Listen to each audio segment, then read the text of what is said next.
每天走在山里面，看一些形形色色的房子，总有一些房子让人觉得很不可思议。上一次我在峡谷的底部是发现了一栋独门独院的砖房，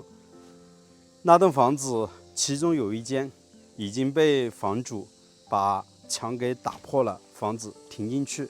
房前屋后都是土地，然后还有稻田，大家还记得吧？在那栋房子的最里面还有一条瀑布，然后它的旁边是悬崖峭壁。在那个视频快拍完的时候，我把无人机升起来，才发现啊，在悬崖峭壁的上方还有一座房子。所以今天我是特地找到了当地人，然后沿着山路一路开车上来，才发现了在山顶上就是这栋房子。这栋房子没有多大，但是它的占地面积接近是有20亩地左右，旁边的土地都是他一户人家的。那究竟是谁在这边居住呢？带着好奇心我刚刚是在底下的村子里面问了当地人，他们告诉我说，这是一个非常有钱的老板，在15年之前花了应该是几十万买的土地，然后呢再从外面拉了材料，修了路，建了这栋房子，前前后后共计投入了300多万，在这边养老居住。每年居住的时间大概也就2-3个月左右，大部分的时间他是在北京那边。这是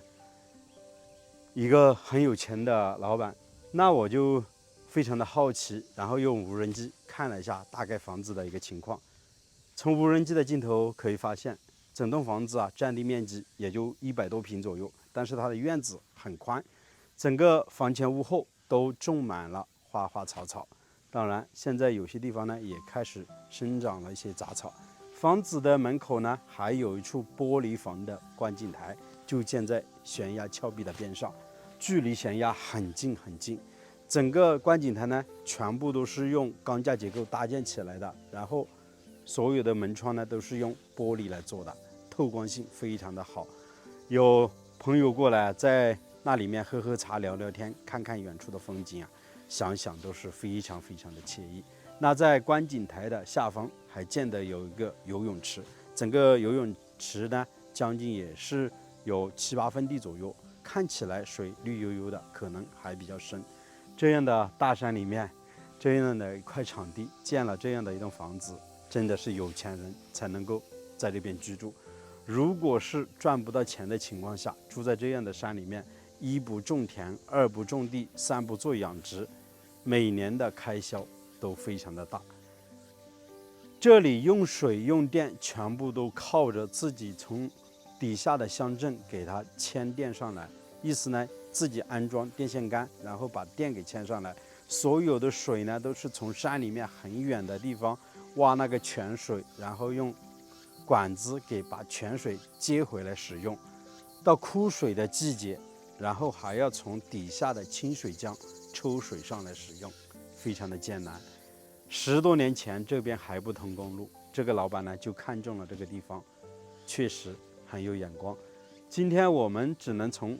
无人机的镜头大概看整个房子的情况，因为整栋院子大门已经是锁上了，上面还挂的有几个小字，内有恶犬，说明在里面养的有狗，而且应该都是狗呢，都是很富足的。我们擅自闯入别人的领地，肯定是不安全的。那我们只能从外面来看看大概的一个情况。这条路呢，当时就是为了修建房子而专门修建的，整个路面还挺宽的，接近是7-8米左右，然后都做了一个硬化，一直呢是通往院子里面。院子里面的一小部分呢是做了一个水泥的硬化，做了一些车位，那边还搭建了一个钢架棚，背后呢应该是给新能源的车充电的，那边停了2辆小车。从那边沿着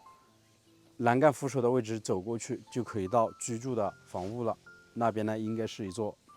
那个非常好的那种别墅吧。从房子的这个装修可以看得出，应该是现代化的一些建筑，它的大部分门窗呢都是用玻璃去做的。现在随着时间的推移，10多年过去了，整栋房子和大山呢也非常好的融入为一体。以前他们说啊，从整个边城古镇远远的就可以看到这栋房子了，尤其是在一些